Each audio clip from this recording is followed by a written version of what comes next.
তাহলে ভরতজিও কিন্তু শঙ্করজিও কিন্তু ভগবানের কাছে চেয়েছিলেন, কি চাইবেন? বলছে পাদ সরজ অনুপায়রণী ভক্তি সদা সত সঙ্গ। প্রীতি চাইতে হবে ভগবানের চরণের প্রতি, প্রীতি যেন আমার হয়, ভক্তি যেন হয়, সদা সৎসঙ্গ দিন, ভগবানকে সৎসঙ্গ দিন, সাধু সঙ্গ দিন, ব্রহ্ম আনন্দ থেকে কথা আনন্দ, কথারূপী আনন্দ দিন, আমি যেন আপনার গুণ কথা শ্রবণ করতে পারি। সেই সৎসঙ্গ, এটা হচ্ছে সৎসঙ্গ। এরকম সৎসঙ্গে আপনাকে আসতে হবে, তবে ভগবানের প্রতি প্রেম বাড়বে। সৎসঙ্গ করতে হবে। সৎসঙ্গ যদি না করলাম, এই যে সঙ্গটা করছেন আজকে, এই সঙ্গটা যদি আপনি যখন না করবেন, ঘরে থাকবেন শুধু, তখন আস্তে আস্তে ভগবানের স্মরণে আর আসবে না, ভগবানের স্মরণ আপনার চলে যাবে। আপনি এখানে এসেছেন বলে, আজকে সৎসঙ্গ সাধু সঙ্গে এসেছেন বলে ভগবানের প্রতি প্রেম জাগছে। যখন আপনি আর আসবেন না, আস্তে আস্তে ভগবান আস্তে আস্তে কি হবে, স্মরণ চলে যাবে ভগবানের, ভগবানের প্রতি আর ভালোবাসা আসবে না। আপনার ওই ছেলে পুত্র নাতি পুতি করতে করতে আপনার ওই সংসারের মধ্যে কেটে যাবে, সংসারের মধ্যে কেটে যাবে। এখানে সকলের জন্য অবাক, কারোর বাধা নেই, পাপী তাপী সবাই এখানে আসবে। তাই আসতে হবে, সাধু সঙ্গে তোমাকে আসতে হবে। ভরতজিও তিনি চেয়েছিলেন, কি চেয়েছিলেন? ভরতজিও চেয়েছিলেন,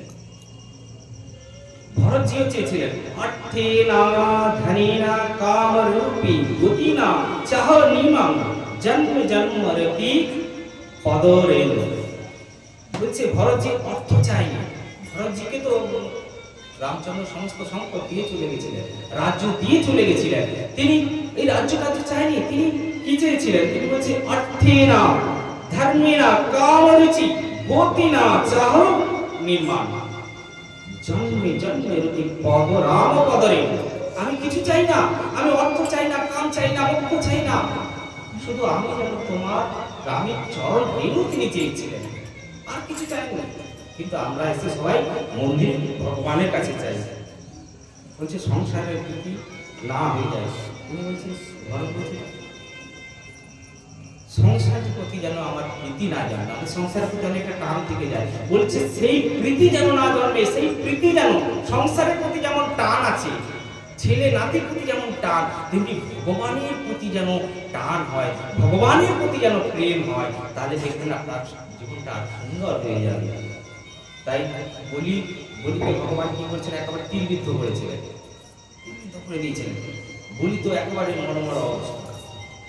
ভগবান কি বলছে, আচ্ছা বলি বলো, তোমাকে আবার নতুন দেহ দিচ্ছি। বলছে না,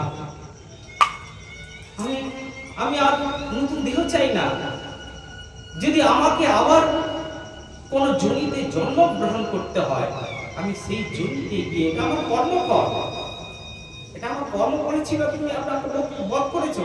কিন্তু আমি যদি আবার কোন জন্ম পাই, কোন জনিতে গিয়ে জন্মগ্রহণ করি, তাহলে যেন আমি তোমার ওই চরণের প্রতি প্রীতি রেণু থাকে, আমি যেন তোমার জন্মে জন্মে যেন চরণই পেতে পারি না।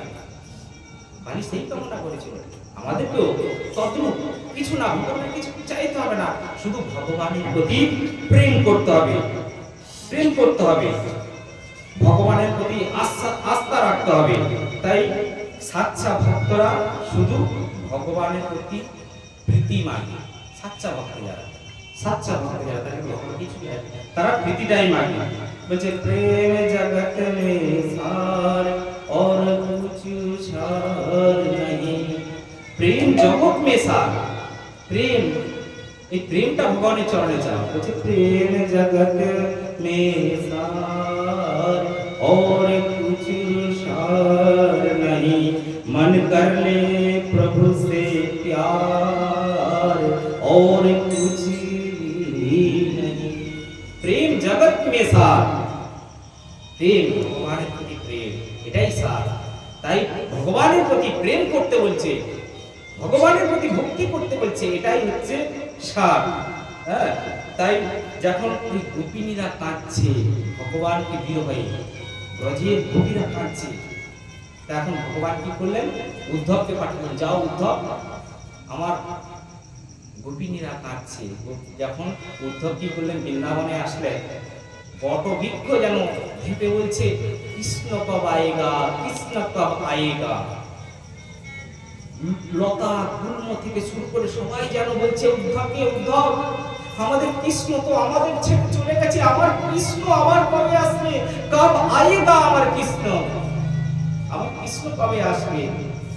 বলছে পাপিহা কুহু কুহু, মানে পাপিয়া মানে ময়ূর কুহু কুহু ডাকছে, বলছে আমার কৃষ্ণ কবে আসবে, যেন ওই যমুনা কুলকুল করে বয়ে যাচ্ছে, আমার কৃষ্ণ কবে আয়েগা।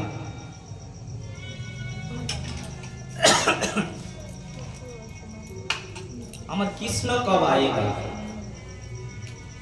তখন উদ্ধব কি করলেন, এই দেখতে দেখতে মা সমস্ত ব্রজবাসী একই কথা বলছে, কৃষ্ণ কব আয়েগা, কৃষ্ণ কব আয়েগা, হে প্রেম জগত মে সারে और कुछ नहीं, প্রেম জগৎ মে সার আর कुछ नहीं। উদ্ধব মহারাজ কি করলেন, মাতা যশোদার কাছে গেলেন। মাতা যশোদা ছুটে আসলেন, উদ্ধবকে তো একেবারে ভগবানের ন্যায় দেখতে ছিল, তার উদ্ধবকে জড়িয়ে ধরেছে। তুই এতদিন পরে আসতে পারছিস, তুই এতদিন আমার ছেড়ে চলে গেছিলিস কেন? তোকে বলেছিলাম না তুই যাবি না, তুই এতদিন চলে গেছিলি। উদ্ধব বললেন, মাতাজি আমি আমি কৃষ্ণ সখা উদ্ধব, আমি কৃষ্ণ নয়। তুমি কৃষ্ণ নয়, তাহলে আমার কৃষ্ণ আসেনি না, সে আমাকে ভুলে গেছে না, আমাকে কৃষ্ণ আমাকে ভুলে গেছে।